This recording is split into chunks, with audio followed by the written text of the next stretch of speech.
Yeah, we've read together a lot of times over the years, so we thought maybe we'd try something a little bit different. And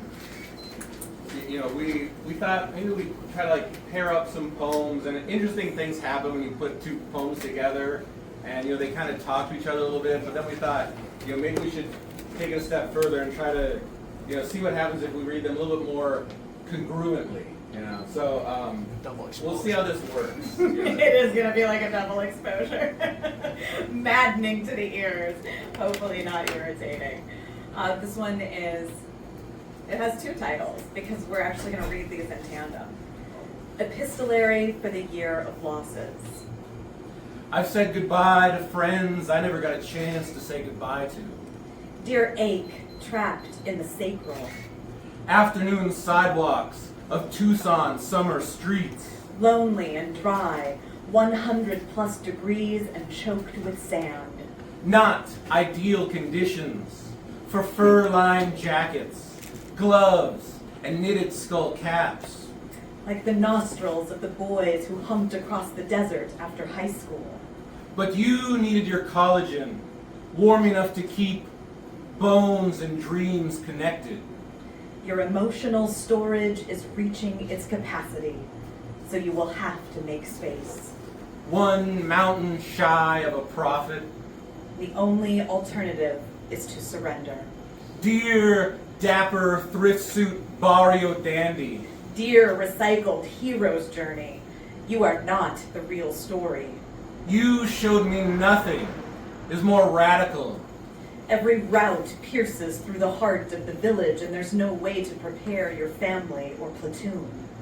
Than to see who stands with you in the margins of ambition and believe in them. Nodes swelling like cancer, chemicals banned in California, cannibals of the heart. Susceptible to flood, but one thirst shy of a drought. Dear daughter of rage. One broken beer bottle in a parking lot brawl, shy of peripheral vision. Ask yourself what it feels like to combust. One desert shy of a prophecy. You burn scraps of paper like a holy scroll desecrated. We paid respects at your open casket. You tear down altars to the dead. Ask yourself why anyone who has loved you would want you living like this. Where everyone witnessed. Asphyxiating at the bottom of a dry lake. You were never dressed for the occasion.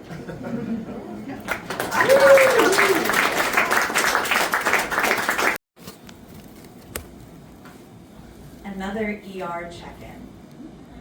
Sipping coffee on the other side of midnight, so I won't pass out mid-eavesdrop. The automatic doors give birth, the glass shattering like bones. Curtains hide the window where the television sleeps. You write germophobia and fear of the white coat on the intake form. You sanitize everything within reach. Carpet softens background shatter.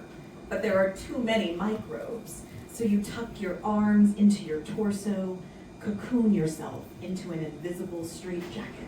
And I watch like no one's dancing. When the triage nurse asks about your state of mind, you tell her that the waiting room is a form of self-harm. The bathtub is a premonition of someone else's hangover. The longer the emergency throbs in your chest, the greater the risk of violence.